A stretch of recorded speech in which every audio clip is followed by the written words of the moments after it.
Brian Phillips here. Hi YouTube. I've got this new Corsair that I've been flying around for 3 flights, and I decided I couldn't handle it anymore. I have to get in here and modify it. Mostly because I may have crashed. But anyway, I crashed, and as you can see here, I kind of dinged it up a little bit, and one of the side effects was that it pushed the prop up here, so not a real big deal. I just had to cut here, and then along the tape, which is super easy. I mean, they make these things fairly easy to get in. This one's really easy to get in. And then here's a Habu, mostly just for the linear servo that we're dealing with here. I wanted to test, as you can see here. Let's get a look at this brick. Got an extra port here. Thank you, Horizon Hobby, for not locking it down. And then we have 2 aileron ports. Typically they're just tied together, but got here DX8. Gear channel, I've got that switch turned off, mostly because I'm setting these up as Flapperons. So when I use my flap mode switch, you can see that there's some deflection there. And I also have mixed in some elevator, which incidentally is pretty tricky to see.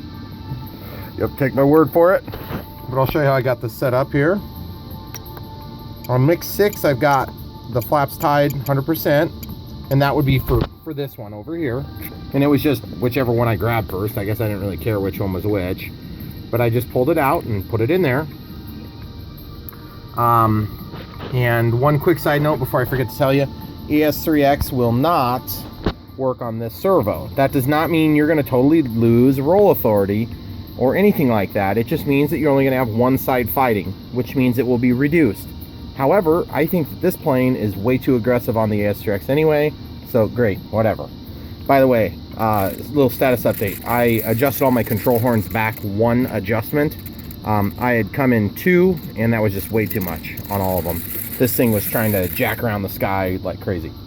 So real quick on the mix, we got mix 6. I set it to flap and gear 100%. Notice it's on. So when I turn the flap mode, you can see the settings happening.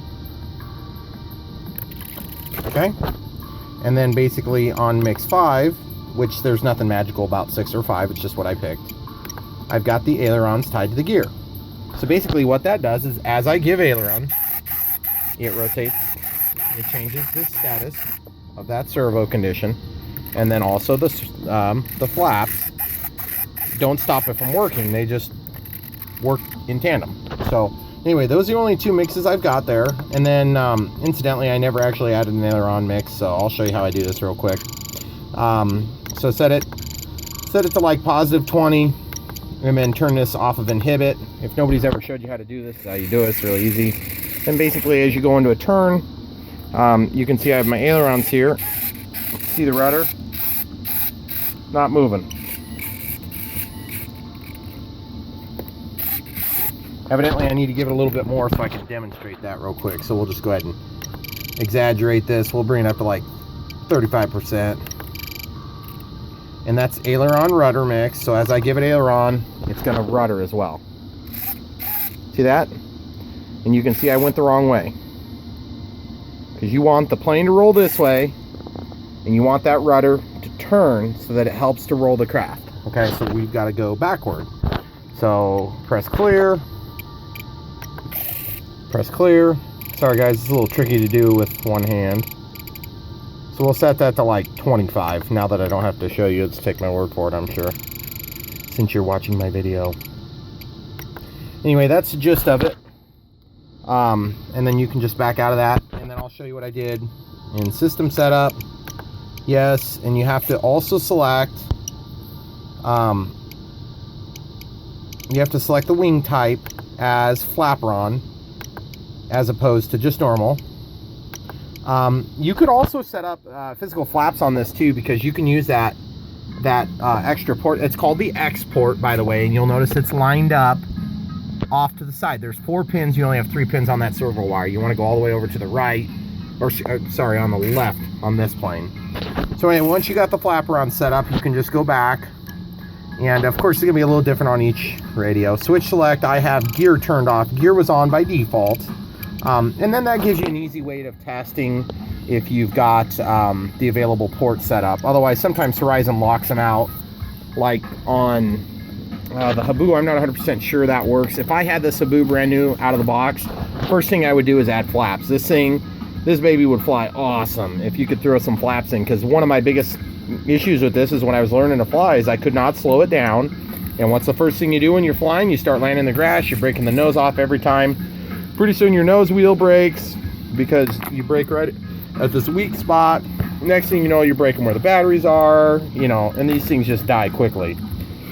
And by the way, quick note for you guys that are doing repairs, this Instacure stuff, I got this at Hobby Haven, local hobby shop. It's Bob Jones' product, I believe.